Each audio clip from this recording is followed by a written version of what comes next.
আপনি কি কখনো 365 দেখেছেন? আপনি কি জানেন ঈশ্বর কিভাবে সংখ্যা দিয়েই আপনাকে জানান তুমি একা নও? কমেন্টে লিখে জানান আপনার সেই অলৌকিক মুহূর্তের গল্প। 365 কিভাবে অর্থকষ্ট থেকে মুক্তি দেয়? আত্মবিশ্বাস ও সৃজনশীলতা। এই সংখ্যা মনে করায় আপনার মধ্যে যে প্রতিভা আছে তা অবমূল্যায়ন করবেন না। আপনি হয়তো নিজের সেলাই, রান্না, লেখালেখি বা অন্য কোনো ছোট স্কিলকে অবহেলা করছেন, কিন্তু এই সংখ্যা বারবার দেখা মানে ঈশ্বর বলছেন তোমার প্রতিভা দিয়েই আমি তোমার দারিদ্রতা ভাঙব। 6, অর্থ, পরিবার আর নিরাপত্তা। এই সংখ্যাটি প্রমাণ করে আপনি যদি পরিবারকে ভালোবেসে নিঃস্বার্থভাবে দায়িত্ব পালন করেন, ব্রহ্মাণ্ড আপনাকে ফিরিয়ে দেবে দ্বিগুণ। ঈশ্বর সেই সব মানুষদের উপহার দেন যারা নিজের শেষ 20 টাকাও পরিবারের জন্য খরচ করে দেয়। 5, পরিবর্তন, সুযোগ ও উন্নতি।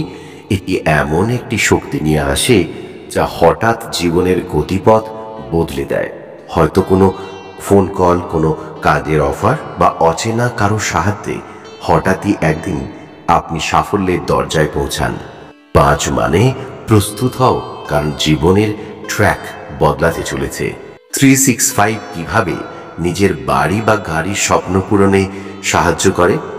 যখন কেউ জীবনে নিজের মাথার উপর একটা ছাদ বা নিজের গাড়ির স্বপ্ন দেখে, তখন তার মধ্যে থাকে নিরাপত্তার আকাঙ্ক্ষা। আপনার মনোবল ও কল্পনা শক্তি বলছে আপনি এর যোগ্য।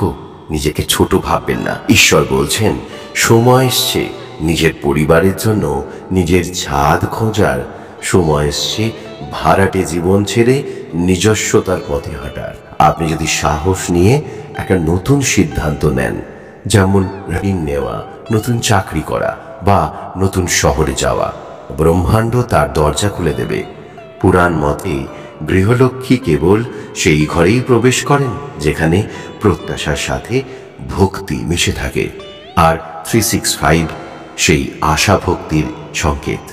বাস্তব জীবনে কি করবেন যখন 365 দেখতে শুরু করবেন? প্রতিদিন সকালে এই অ্যাফার্মেশন বলুন, 365 আমার জীবনের দারিদ্রতার দিন শেষ করছে, আমি ঈশ্বরের আশীর্বাদ গ্রহণের জন্য প্রস্তুত। 2, ছোট কাজ, ছোট সুযোগ অবহেলা করবেন না।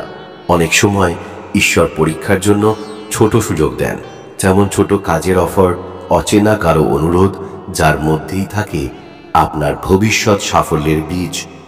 3, নিজের স্কিল বা প্রতিভা কাজে লাগান। 365 মানে তোমার মধ্যেই আছে মুক্তির চাবিকাঠি, খুঁজে বার করো। 365 বারবার দেখা মানে ঈশ্বর বলছেন আমি জানি তুই কষ্টে আছিস, কিন্তু আমি তোর পাশে আছি।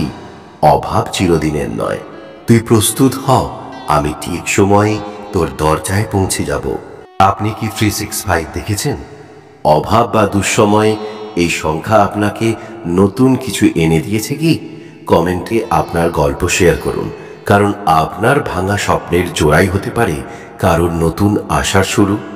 রাত যত গভীর হয়, ঈশ্বর তত নিঃশব্দে আপনার ভাগ্য লিখে চলেন।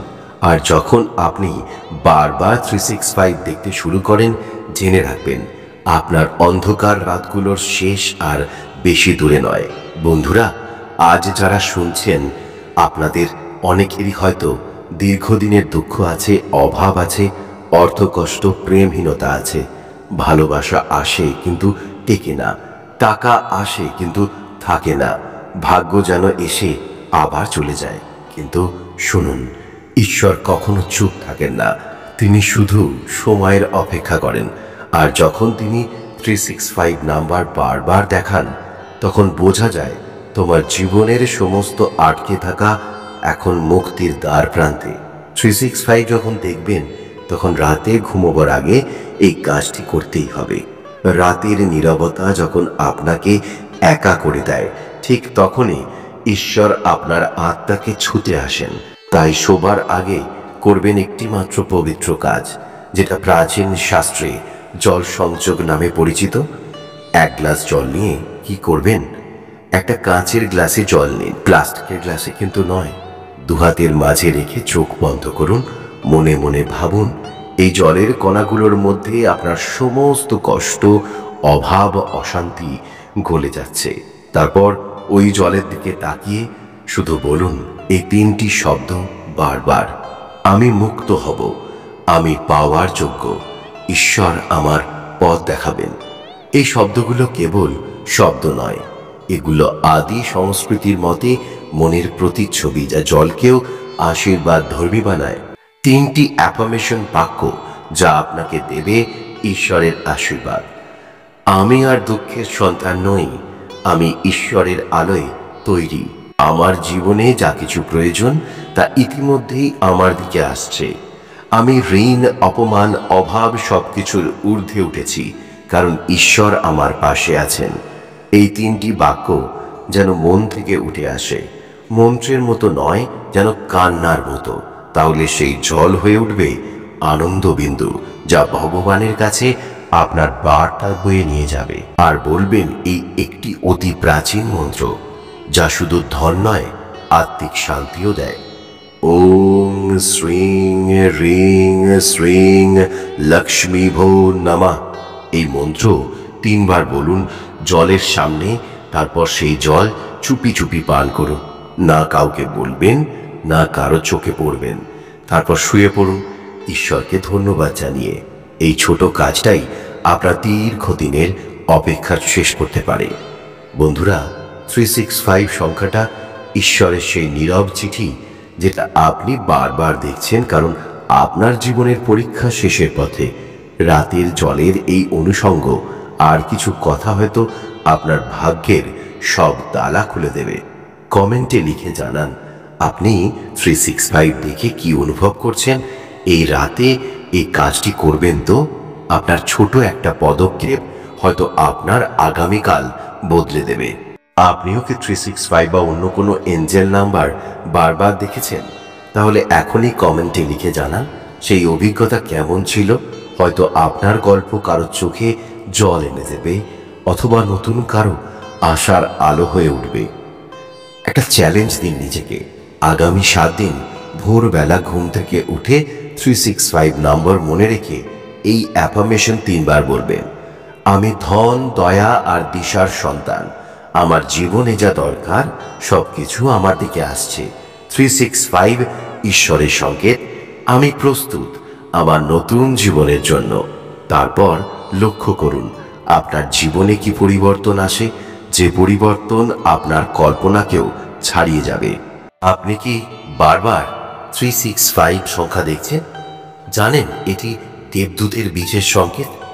আজ জানবেন 365 নম্বর দেখার মানে কি এবং কিভাবে এটি আপনার জীবনে আশ্চর্য পরিবর্তন আনতে পারে।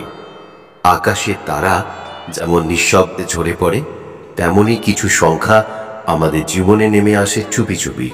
তারা বলে না কিছু, অথচ বলে অনেক কিছু।